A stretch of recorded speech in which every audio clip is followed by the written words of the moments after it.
Big, fat tears drip off my chin and onto my knees as I hug them, sitting on the bathroom floor at work again. I'm scheduled in back-to-back meetings for the rest of the day. I don't remember the last time I took a lunch break. I don't even have time to be in here right now.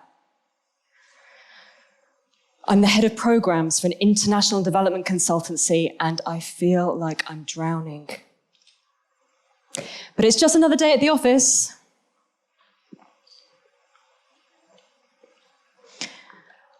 My mum picks up the phone. All I can do is sob. I don't even tell her that it's me. But she knows. We've been here before. These phone calls home from boarding school are a regular feature of exam season. I'm 15, and I'm convinced that I failed this morning's history exam. Except I don't mean failed. I mean, I'm worried I didn't get an A, because I have to get an A. I'm not popular, I'm not cool, I'm not athletic. What do I have if I don't get an A? And it doesn't matter how many A's I've gotten in the past. I have to keep busy, I have to keep proving myself, I have to keep achieving. Over 20 years later, and I'm on an authentic relating retreat. All I have to do is stand here in front of the group and share what I'm noticing in my body, my emotions, my mind. But I can barely bring myself to meet anyone's gaze. Who do you want me to be? I'm screaming on the inside. It's like I'm a chain of paper dolls stretched out thin in front of the group, and each one is a different version of me. There's the quiet one, the intellectual one, the vulnerable one, the funny one, the powerful one. Turns out it's really hard to do the authentic part of authentic relating if you're always wearing a mask.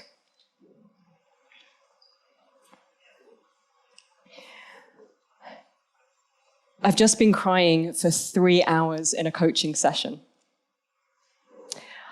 On a scale from 1 to 10, Vix, my coach asks me, how stressed do you think you are? About a 4? The look she gives me says it all. And exactly how many other people do you see crying in the bathroom? That's when it dawns on me. Having panic attacks nearly every day in the office is not normal. I am not okay. My insatiable drive for better has swallowed me whole.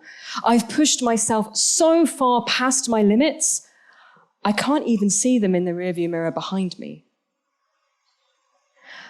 I didn't know it at the time, but my perfectionism is fully in the driver's seat.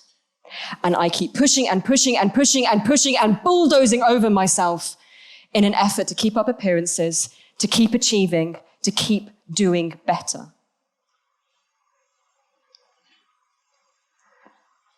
I don't know when I decided perfectionism was the best way to keep myself safe and loved. I don't remember a specific incident in my childhood that would have led me to conclude that I am not enough. But somewhere between 5 houses before I was 6, 4 schools before I was 7, and boarding school at the age of 8, it seems the only way I could cope with the pressures in my young life was to squeeze myself into a little box, focused on achieving at all costs. Perfectionism for me isn't about the drive to be perfect, meticulously dotting every I or crossing every T. It is the need to cover up the fact that I am not enough, that I'm not even good enough to be a perfectionist, that I should be a little bit more and a little bit less, just better. Enoughness is tantalizingly over the next hill, after the next course, beyond the next achievement.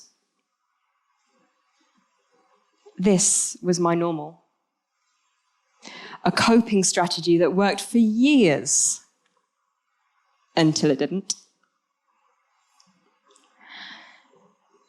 We all have our coping strategies.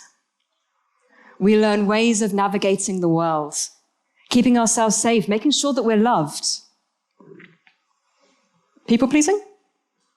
Overachieving, overthinking, being the rebel, being the joker, being too cool to care. Did I miss any? And these strategies work for us. If they didn't, we would have picked something else. And so we keep practicing them. We get really, really good at them. And they help us achieve so much. But they're out of balance. Our coping strategies become overdeveloped strengths, and they choke us off from our own aliveness. It doesn't mean they're character flaws. It doesn't mean they're problems to be fixed. It doesn't mean that we're broken. But I, for one, have had enough of perfectionism being my only choice. 3 years on from the regular panic attacks, and I have dedicated myself to personal development. Taken all the courses, I've read all the books, I've got all the t-shirts, trained as a yoga teacher, a life coach, founded a mental health startup. I am fixed. Or so I think. On a year-long embodied facilitator training, I get the feedback that those same perfectionist patterns are showing up, and they are obvious to everyone but me. I thought I was doing the work, improving myself, developing myself, just as we're told. Turns out, perfectionism's still driving. And that is the sneaky thing about perfectionism. It is never satisfied. There is always something more to fix. It's taken me a few years, but I finally made sense of what my teachers have been trying to help me understand. Nothing I do will ever be enough if I can't learn to accept myself as I am. Not when I'm less serious, not when I have more clients, not when I'm better, but exactly as I am. Whole. This is what I needed to practice. I needed to learn not to abandon myself so that every other practice I chose would be just that, a choice. Not another way to sell myself on the story that I'm not enough. Something about this still feels radical to me as a self-confessed personal development junkie. Can I really be happy without another certificate? Can I enjoy my life if I'm not improving myself? Could I really be enough if I'm not always doing better? Would you feel enough if you stopped fixing yourself? We are addicted to bettering ourselves. Alongside our time and our energy, we spend $42 billion a year on personal development, and that figure is growing. But I have news for you. The endless pursuit of better is never fulfilling. It's a black hole for your time, for your money, for your energy, because no amount of self-improvement will ever fill the hole that self-rejection creates. This is still the hardest thing I find about recovering from perfectionism. Something in me is allergic to the idea of accepting, surrendering, allowing. As I say those words, I feel weak and lazy and passive. It feels dangerous. Anybody else secretly think it just might be a terrible idea?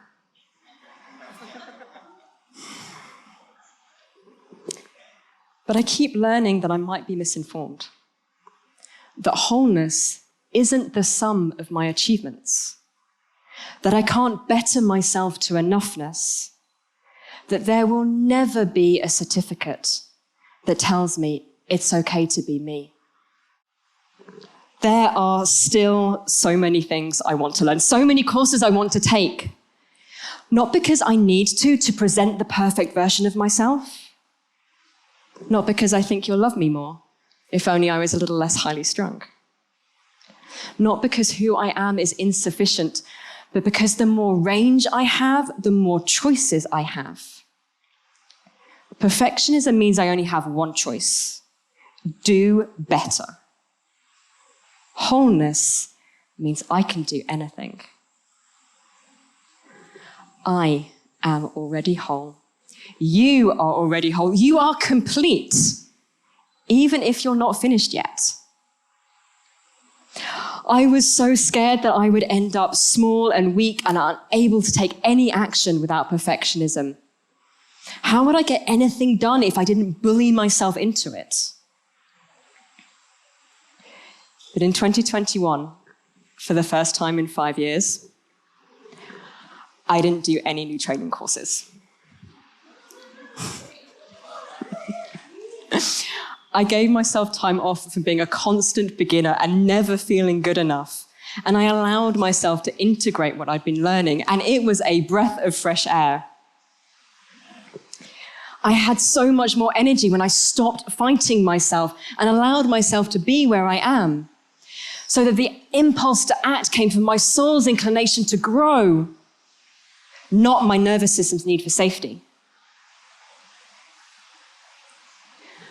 What I keep learning from my embodied practices, from authentic relating, from cyclical living, is the power of being more intimate with reality, welcoming everything, encountering myself. Enoughness is a remembering. It is an act of presence, of staying with yourself and being in your experience, no matter what that experience is. On one level, there's nothing to do. If anything, it's about not doing. Not resisting, not numbing out, not running away, but feeling. Turning towards what is, with awareness, curiosity, and compassion. Healing is not becoming the best version of yourself. It is allowing the version of yourself that you like least to be loved. And this is a gentle revolution in a world that profits from our self-doubt. Our coping strategies separate us from ourselves, from each other, and from the world. We stop feeling. And maybe this is why the world is the way that it is. Divided and dying.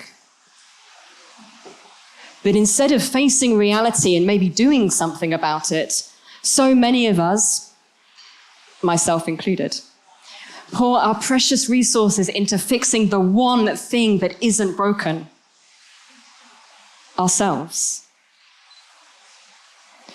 What if, instead of trying to fix myself, I learned skills that allowed me to be with discomfort and uncertainty, that allowed my nervous system to feel safe enough to rest, to have fun, to find joy amidst the chaos? I want to speak to the perfectionists, the overachievers, and the control freaks. You do not need to work harder at healing. You do not need more self-control, more discipline, or more willpower. You might like to use the strength, courage, and commitment you already have to turn gently away from hiding and controlling towards allowing and being open. The chain of paper dolls is not spread out thin today. It is stacked up behind me, a thick stack of meanness, all of the dolls coming together as one. My friend David walks towards me with my book, Enough, in his hands. What do you hope will come from sharing this with the world, he asks me. Pause. I can feel it. I can imagine the message. I was going to sign up for yet another certification course, but I've decided not to. I decided to give myself a break because your book helped me realize that I'm not broken and I don't need to fix myself. If I got just one email that said that, I tell him, that would be enough.